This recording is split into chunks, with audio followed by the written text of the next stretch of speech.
Os irmãos não vão olhar hoje para a esposa, não. Queria que você recebesse com muita alegria. E Deus vai continuar falando conosco agora através da vida do pastor Jonatas.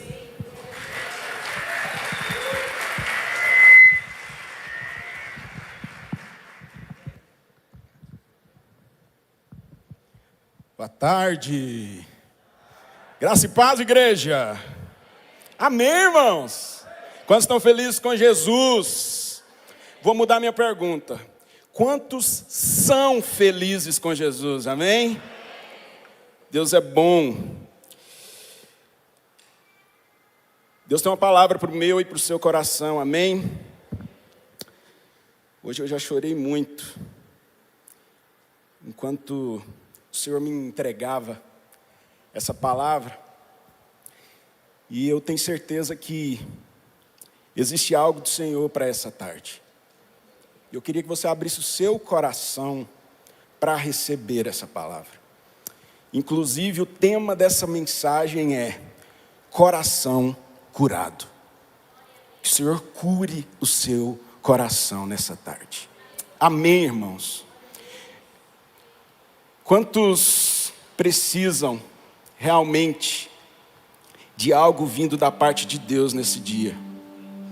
Levanta sua mão comigo. Fala assim: Senhor Jesus, o Senhor conhece a minha oração. Mas fala com mais fé. Fala: Senhor Jesus, o Senhor conhece o meu coração. Abra comigo em Provérbios 16. Versículo 1. Nós vamos ler os 3 primeiros versículos. Provérbios 16, versículo 1.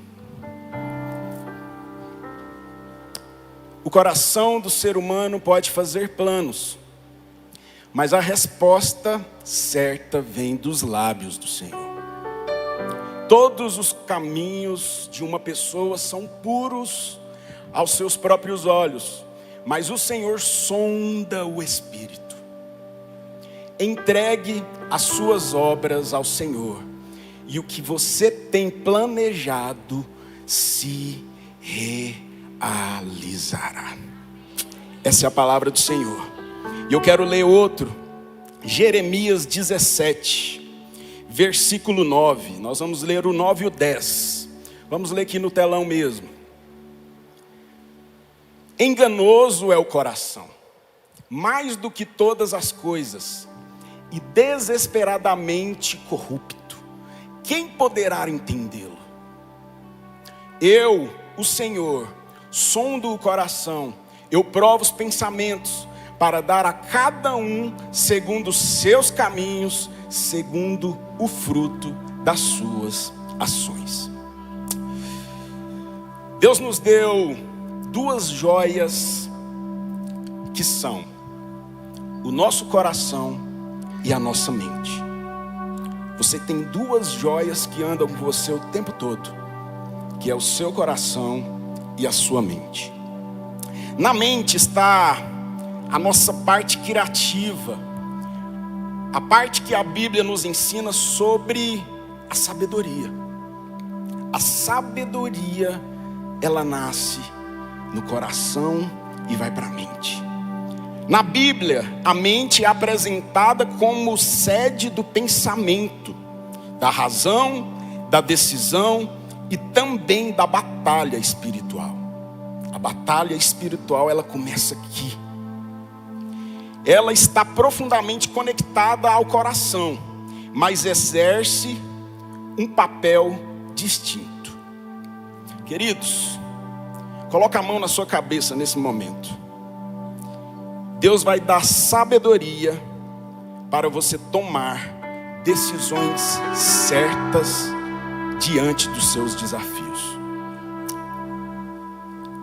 O coração é sobre nossas emoções, sobre os nossos sentimentos, sobre os desejos. Tudo passa pelo nosso coração.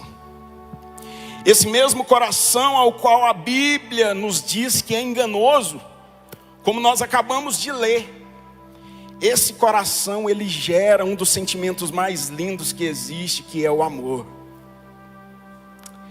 E o amor, como a própria palavra nos ensina, o amor, ele tudo crê, ele tudo espera e ele tudo suporta.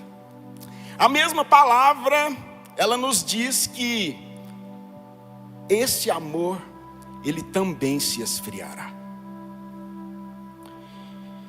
Mateus 24:12 diz exatamente isso. E por se multiplicar a maldade, o amor se esfriará de quase todos. Aquele, porém, que ficar firme até o fim, esse será salvo.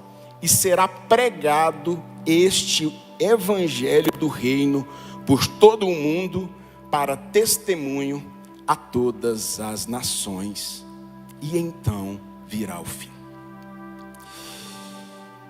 Essa semana, falando em evangelho, falando sobre amor, nós vimos aí em todas as reportagens o que aconteceu com Charlie.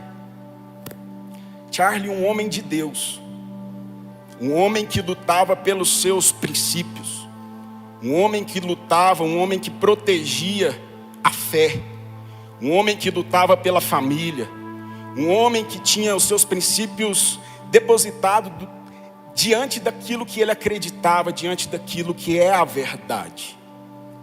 E quando eu vi as notícias sobre esse atentado, eu fiquei muito impactado com isso. Isso me tirou muita paz. Inclusive, sexta-feira eu ministrei um pouco sobre isso com os nossos adolescentes. E sabe por quê, queridos? Eu acredito muito no que o Senhor tem feito com a nossa geração.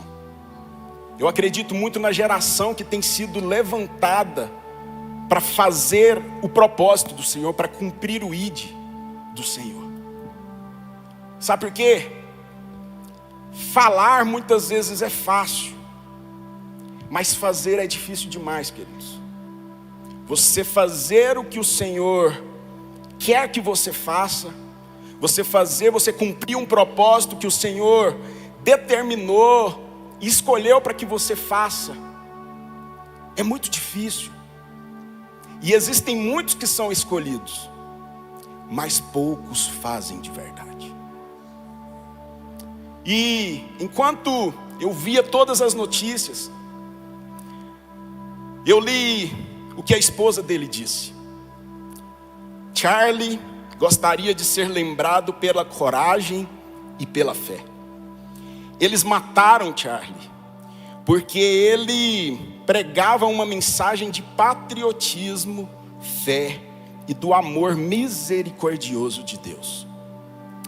E ela completou dizendo: se vocês achavam que a missão do meu marido era poderosa antes, vocês não têm ideia do que acabaram de desencadear nesse país e no mundo. O movimento não vai morrer. Eu me recuso a deixar isso acontecer. Nossa, quando eu li isso eu fiquei feliz demais. Sabe por quê, queridos? O fim não é no caixão. O fim de um propósito muitas vezes não é lá. Porque a mensagem e o propósito, ele continua em outra geração. E eu fiquei muito feliz por isso. Eu fiquei muito feliz porque ainda queima no coração dela de continuar aquilo que estava sendo expandido. Mas juntamente com ela precisa ser levantado muitas pessoas. Juntamente com ela precisa ser levantado pessoas em todos os lugares, para proteger aquilo que acreditam. É no seu emprego, é na sua escola, é na igreja, é na praça, onde você estiver, nos hospitais. Nós precisamos cumprir aquilo que o Senhor nos chamou para fazer, que é ide e pregai o evangelho a toda criatura. Nós já estamos vivendo o fim dos tempos, queridos. Esse fim dos tempos que Mateus 24 nos ensina sobre o amor esfriando. As pessoas não têm mais direito de ter liberdade de expressão. Um querendo ser mais poderoso do que o outro. Lutas sobre poder, lutas de causas, lutas sobre quem é melhor, lutas para o próprio ego, que protegem o próprio ego. Mas essa não é a intenção. O versículo 7 desse texto de Mateus 24 diz: nação se levantará contra nação e reino contra reino. E nós já temos visto isso. Nação contra nação, uma briga que não tem fim. E eu tenho uma notícia muito ruim para te falar: vai piorar muito. Infelizmente, vai piorar muito. Queridos, nós não estamos aqui para brincarmos. Nós não estamos aqui para brincar de ser crente. O inferno não está de brincadeira. O diabo não está dormindo. Ele está atento a tudo e está trabalhando para ver o caos se instaurar e o reino de Deus ser envergonhado. Mas eu tenho uma palavra de Deus para a sua vida, para a minha vida. O diabo não tem poder contra as nossas vidas. Ele se levanta, mas ele se levanta para cair, porque ele está debaixo dos nossos pés. Aleluia! Você pode glorificar Jesus aí, irmão. Mas deixa eu te falar algo. O Senhor vai nos cobrar pelo nosso silêncio. Não adianta estar na igreja todos os dias e essa palavra não fazer diferença em você. Essa palavra não mudar de fato a sua vida, o seu coração. Se a palavra deu fruto, ela vai trazer sim tribulação e perseguição sobre você. O Senhor sofreu muito, muito naquela cruz. E você não vai sofrer nem metade do que Ele sofreu. E Ele vai nos cobrar pelo nosso silêncio. Ouça o que o Espírito Santo diz à igreja. Não é tempo de se calar. É tempo de se levantar e de despertar. Eu acredito em um avivamento surgindo, queridos. Eu acredito que Deus está trazendo fervor para ativar o que está dormindo em nós.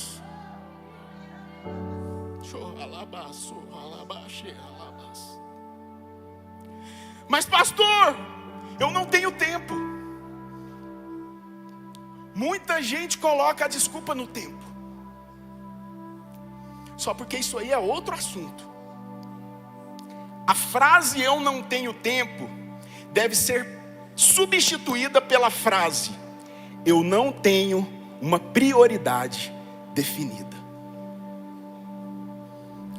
Muita gente diz: eu não tenho tempo para minha família. Eu não tenho tempo para ler a Bíblia. Eu não tenho tempo para os amigos. Eu não tenho tempo para servir na igreja. Nossa, minha vida é muito corrida, pastor. Eu não tenho tempo para cuidar da saúde. Aproveitando a oportunidade, eu perdi 24 quilos, viu, irmão?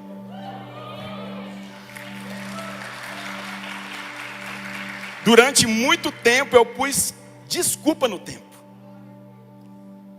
Só porque isso não é desculpa. O tempo precisa ser trocado pela palavra prioridade. Sabe por quê?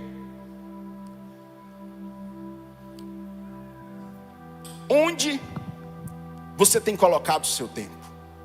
Essa é uma pergunta para você. Onde está?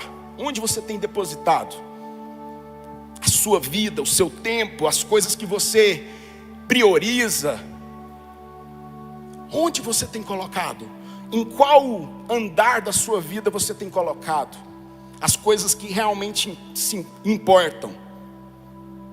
Eu quero compartilhar 3 verdades sobre o nosso coração.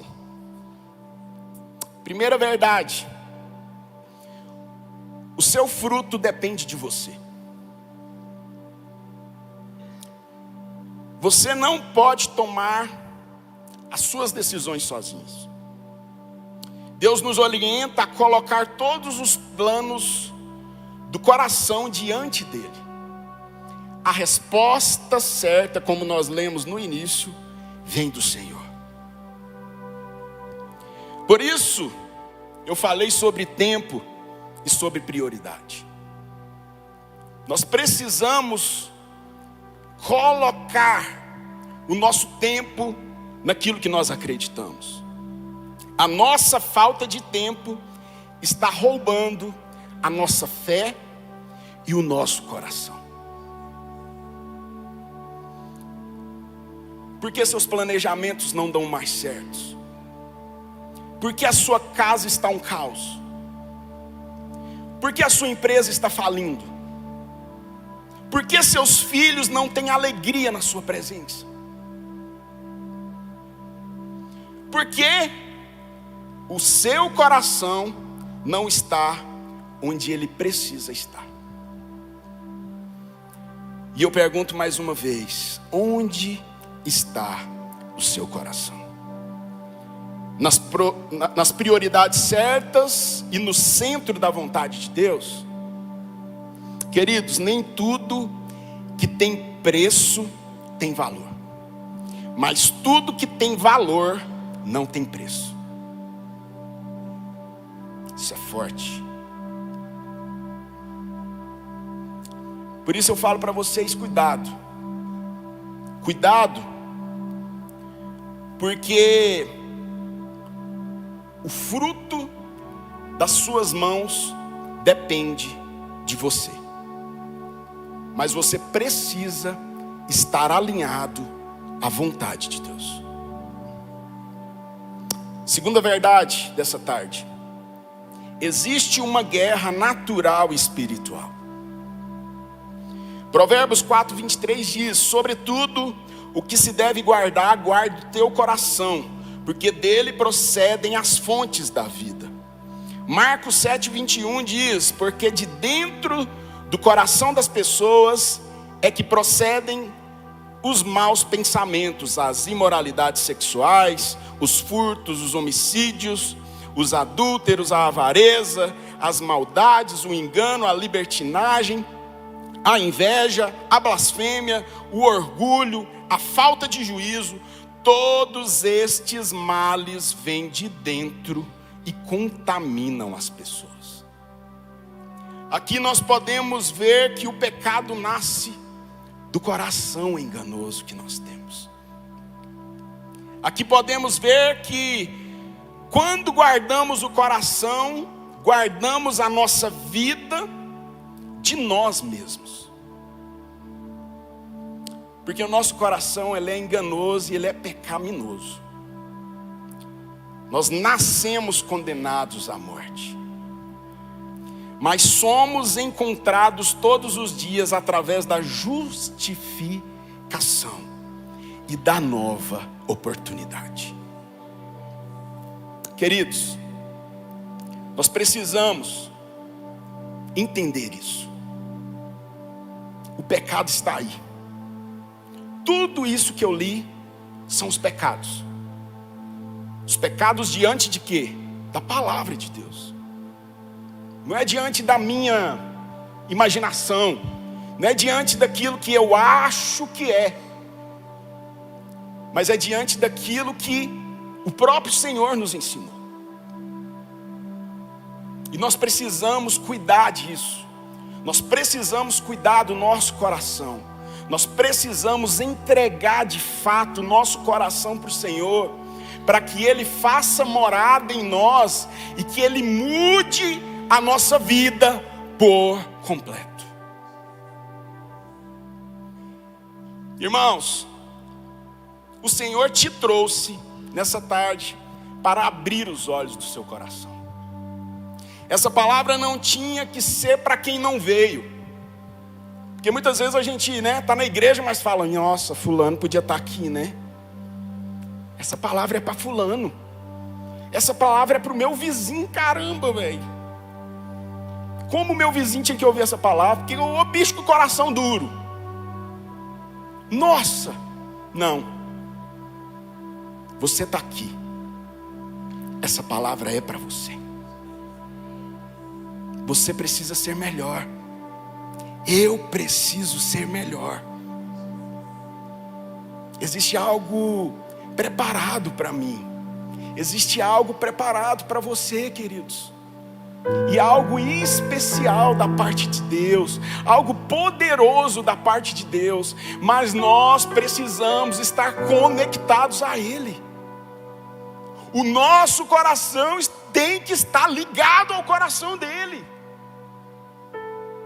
Senão não vale a pena. Senão não vale a pena viver. Senão não vale a pena.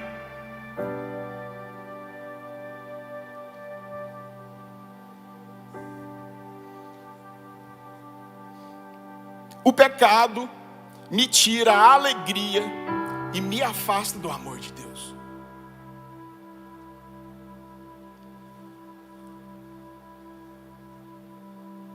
O nosso coração precisa estar ligado ao coração dele. Terceira verdade que nós aprendemos: Deus deseja transformar o nosso coração. Ezequiel 36, 26 diz: dar-vos-ei um coração novo, e porei dentro de vós um espírito novo. Salmo 51, 10 diz: cria em mim, ó Deus, um coração puro.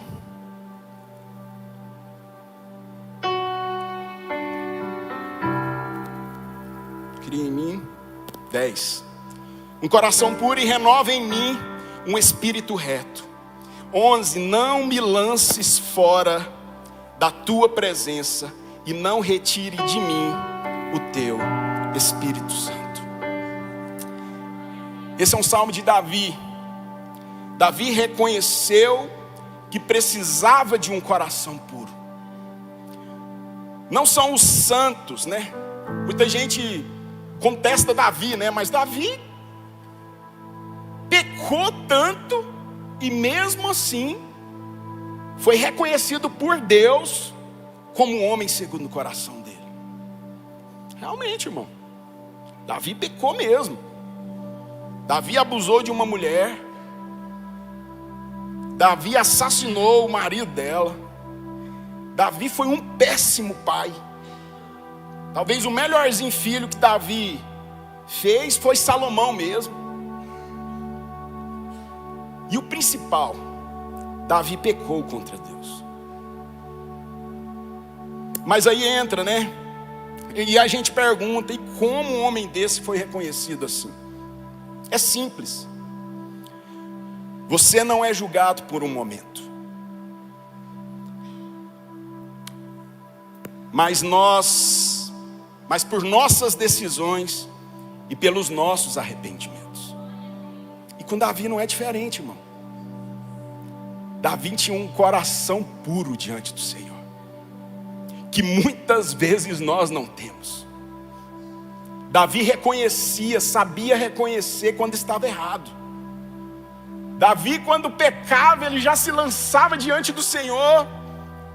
E foi aí que nasceu os Salmos. Cria em mim, ó Deus, um coração puro.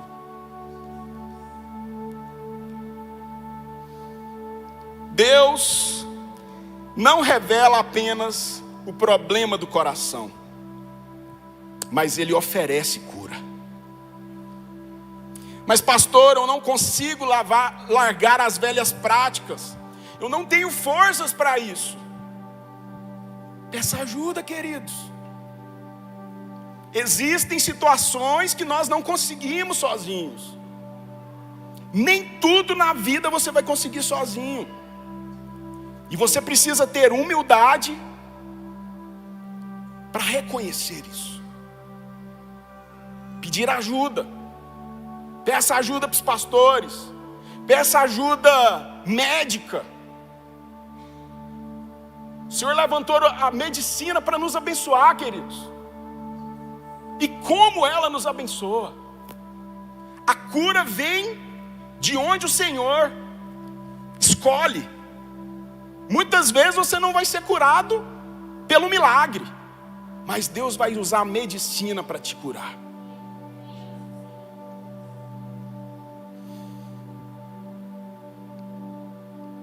A cura é um processo, mas arrepender é uma decisão. A cura é um processo. Todos os dias Deus vai trabalhando, e nós vamos sendo curados, nós vamos sendo tratados. A gente vai sendo quebrantado diante desse Deus maravilhoso. Mas me arrepender é uma decisão. Eu preciso decidir. E eu acredito que Davi, se ele estivesse aqui,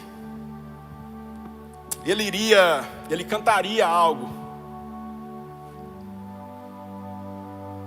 Se tu olhares, Senhor, para dentro de mim, nada encontrará de bom. Você pode cantar? Mas uma coisa eu tenho, de ser transformado. Preciso tanto do teu perdão. Dá-me um novo coração. Dá-me um coração, meu mestre. Ó Davi ajoelhado lá, proclamando os seus salmos de arrependimento. Descer, cumprir todo o teu querer. Dá-me um coração igual ao teu. Você pode declarar esse refrão mais uma vez? Dá-me um coração. Louvor pode subir. Dá-me um coração igual ao teu. Se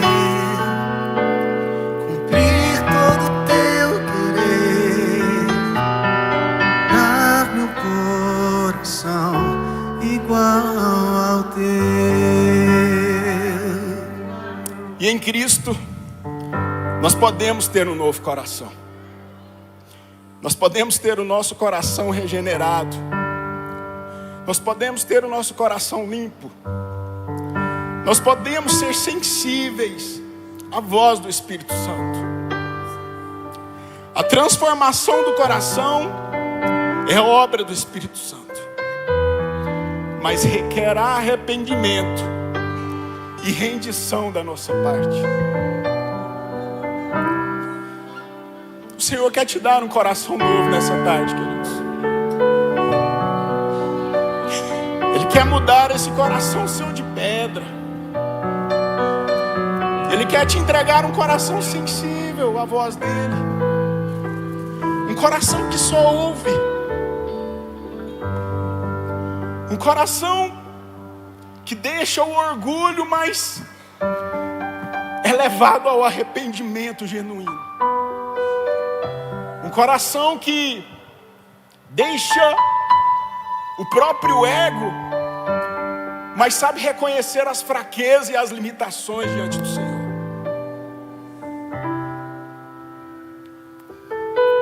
Eu queria te convidar a fechar os seus olhos nesse momento.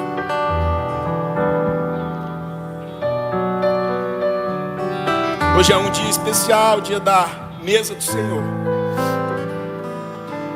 O dia de nos lembrarmos que existe um Deus que sofreu muito para que nós estivéssemos aqui hoje. Existe um Deus que não mediu esforços por mim e por você. Um Deus que mesmo sem pecado se entregou. Mas para me dar vida, para te dar vida, e para que nós reconhecêssemos que nós precisamos ter um coração igual ao dele. Nós precisamos sim nos parecer mais com Jesus. Nós precisamos agir diante de tudo que o Senhor tem nos entregado. Desperta, tu que dormes, porque o Senhor está perto e Ele conta com você. Desperta, igreja. Espírito Santo de Deus, o Senhor é um Deus bom. O Senhor é um Deus amoroso, um Deus cuidadoso, um Deus que nos desperta quando nós não estamos imaginando quanto estamos parados. Um Deus que sonda corações duros. Um Deus que desperta no meio do silêncio. Um Deus que renova o amor. Um Deus que sara feridas. Um Deus que sara toda dor. Espírito Santo de Deus, o Senhor conhece cada coração aqui nessa tarde. E a nossa oração é que o Senhor vá de encontro a cada um deles. Pai, vai de encontro a cada ferida um dia feita, a cada marca, a cada trauma, a cada dificuldade de se conectar com pessoas, a cada dificuldade de se conectar com o Senhor. Espírito Santo de Deus, nós estamos aqui hoje porque nós precisamos do Senhor.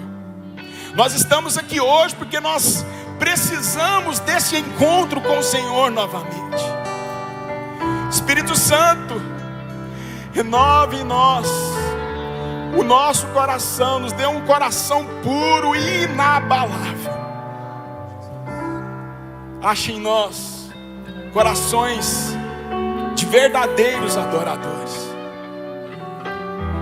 E que tudo aquilo que um dia foi determinado do inferno para nos tirar o temor, para nos tirar a esperança, possa ser depositado hoje sobre as nossas vidas como amor, como paz, como esperança, como fé, como vida.